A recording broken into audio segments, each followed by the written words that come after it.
Australia. And please welcome Shappy.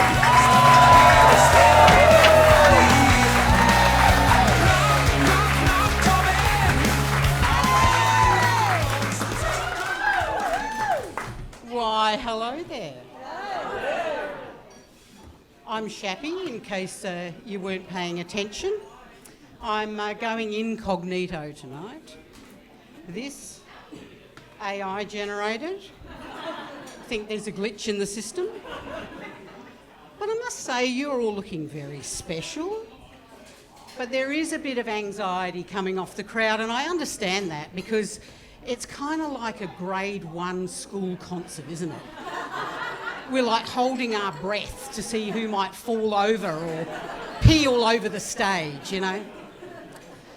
I've done a bit of theatre in my time, and when you're doing stagecraft, that's actually a thing, they teach you not to actually engage the audience, right? They say, don't make eye contact, you know, shoot your eye line across the back of the stage.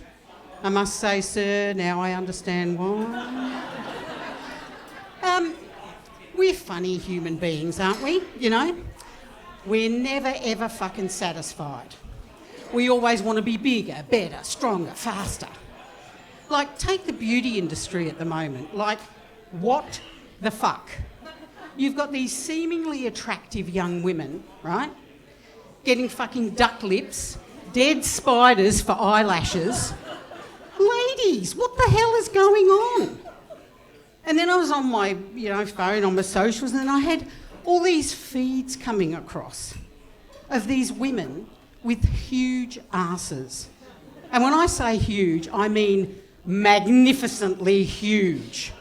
And I'm like, what the hell? And they're twerking and wobbling and carrying on. I'm like, oh my God. Then they started talking about the procedure, right? It costs thousands of dollars. And it's really, really painful. And they have to get fat suctioned out of here and fucking syringed into there. And I'm like, what the hell? I was born in the wrong generation because, I've been working on this killer ass all my life.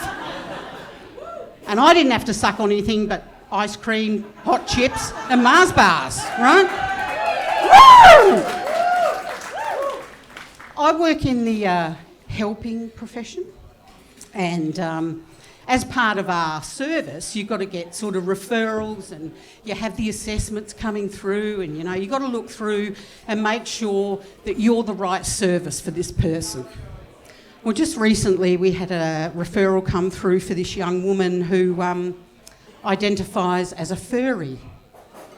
And I'm like, what the fuck? And they said, yeah. She doesn't identify as human. And I'm thinking, well, I fucking get that.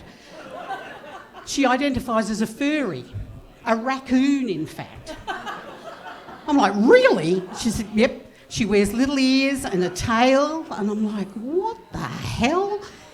And, my colleague said, look, I don't think we can bring her into the program because, what if she runs all over the table or shits all over the floor? I'm like, I don't give a shit about that. My thing was like dietary requirements, right? So we've got vegan, vegetarian, lactose-free, fucking gluten-free, flavour-free, raccoon. What do they actually eat even? And then it occurred to me, right? There's not many options for young women now, right? You've either got to get duck lips, fucking dead spiders and a lard ass, and I can understand, nah, I'm opting out, raccoon, mate. But fun fact, right? Fun fact. When I was researching raccoons, I found out that a mother raccoon will actually throw its bloody kids at a predator so that she can get the fuck out of there. And I'm like, now I know where my mother got her parenting skills from. Anyway, I've got to go off to the shops and get some nuts and seeds and shit for the vegans, vegetarians and the raccoons. Hope you guys have a lovely night.